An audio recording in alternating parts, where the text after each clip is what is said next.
Tradition 9. NA as such ought never be organized, but we may create service boards or committees directly responsible to those they serve. In our white booklet, we read that NA is a non-profit fellowship or society of men and women for whom drugs have become a major problem. We are recovering addicts who meet regularly to help each other stay clean.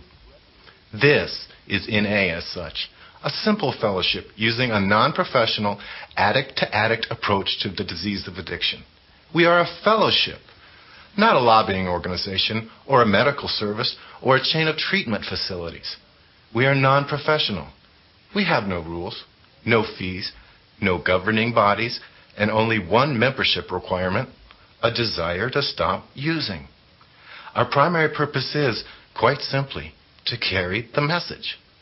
These are some of the traditional standards by which our groups may guide themselves, and our ultimate guiding authority is a higher power as it finds expression in the conscience of our members. That's NA as such, as we understand it. Our groups work as well as they do because they keep it simple, lest anything get in the way of carrying our message as simply and directly as possible, one addict to another. Yet for all its emphasis on keeping things simple, Tradition 9 is not an excuse for disorganized service work. Instead, it recognizes that our fellowship does require a certain degree of organization to fulfill its primary purpose. Rather than recommend that NA groups themselves become organized, the ninth tradition suggests that groups organize separate boards and committees to serve their needs. Just as we are non-professional, but may hire professionals to help us, so we are not organized, but may organize boards or committees to serve us. This arrangement ensures that NA as such maintains its uncluttered, direct approach to recovery while assuring our ability to fulfill service tasks requiring a certain amount of organization. Okay, so we may create service boards or committees. Now we must ask ourselves, why would we want to create such things?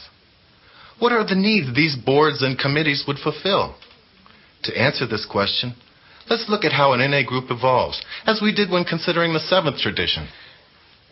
In the beginning, an area's first NA group only needs to gather its members together so they can help one another stay clean and carry their message to other addicts. As the group grows, it begins taking care of a variety of business related to its meetings, trying to ensure that the message is carried as effectively as possible. To maintain the focus of its recovery meetings, the group usually conducts its business meetings separately, keeping NA as such as simple as possible. As the group grows even larger, it often sprouts new groups.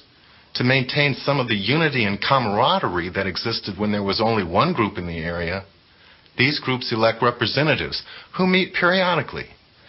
These representatives share information with one another about how their individual groups are doing and help one another find solutions to problems one group or another may be having.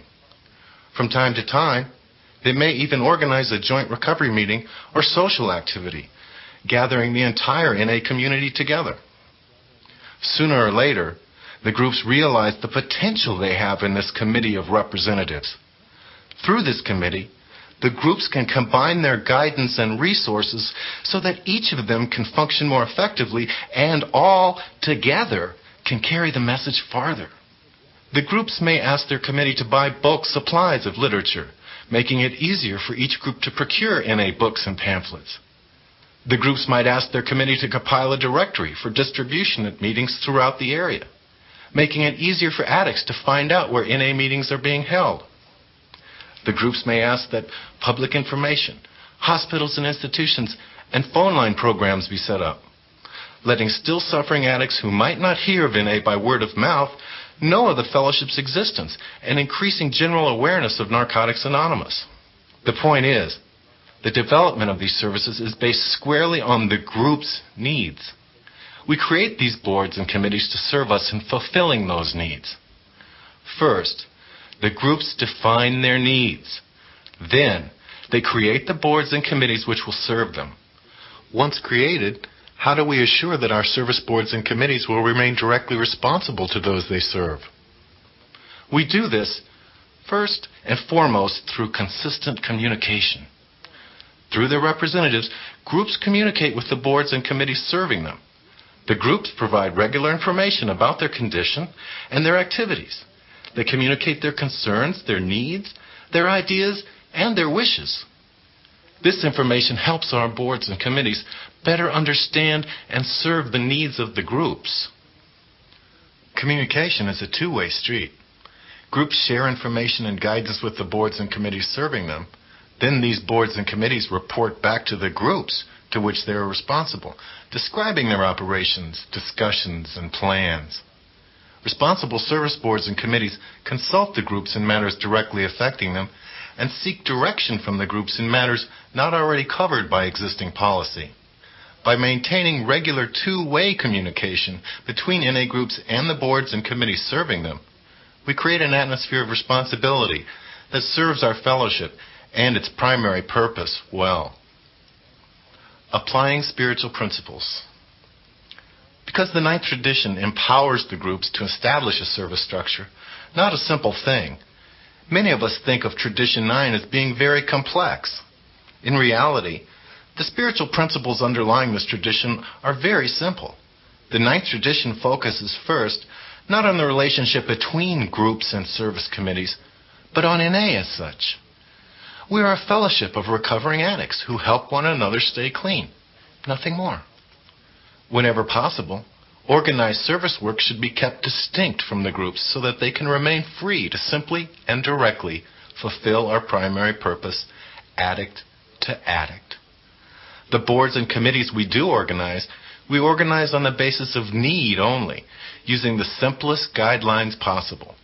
We organize them solely to serve us, not to establish a complex governing bureaucracy. The ninth tradition is far from complicated. In fact, it speaks throughout of simplicity. In the same way, Tradition 9 speaks of anonymity. When the ninth tradition exhorts NA as such never to become organized, it is telling us that we ought not create a governing hierarchy, a top-down bureaucracy dictating to our groups and members.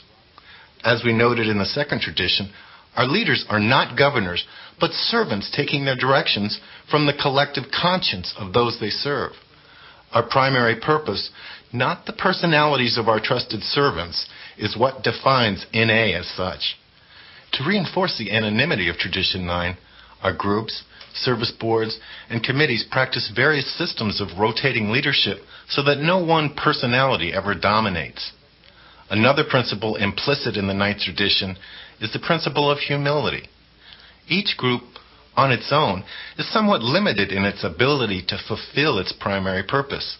It has only so many members, so much time, and so many dollars to use in carrying the message by itself. However, when a number of groups combine their resources by joining together to form a service board or committee, they enhance their ability to fulfill their primary purpose. Together, they become able to do what they could not do alone. The principle of humility also applies to the boards and committees spoken of in our ninth tradition. These boards and committees are established to serve only, not to govern. They are directly responsible to the groups and are always subject to the explicit direction of the groups. Although our service boards and committees may do much to help our groups fulfill their primary purpose, it is in the groups where NA as such comes to focus, not in the boards and committees that serve them. Prudence is one of the guiding principles behind the ninth tradition relationship between the groups and the boards or committees that serve them. Groups are responsible to consider their needs carefully, planning prudently before they create boards and committees. There is nothing that will complicate the simplicity of NA as such more than a needlessly elaborate array of committees, boards, and subcommittees. The group's responsibility does not end with the establishment of a board or committee to fulfill their service needs. In fact, that is only the beginning. As long as the committee remains active, the group should maintain familiarity with its affairs. The group should also provide continuing guidance to the committee. Our boards and committees cannot be held accountable to the groups they serve unless the groups play a responsible role in their service relationships. Finally, the ninth tradition speaks of fidelity. Narcotics Anonymous groups join together combining their resources to create service boards and committees that will help them better fulfill their primary purpose. Those boards and committees are not called to govern Narcotics Anonymous. They are called, rather, to faithfully execute the trust given them by the groups they serve. With a minimum of organization, our service boards and committees perform tasks on behalf of the groups, helping our groups remain free to do what they do best, simply and directly.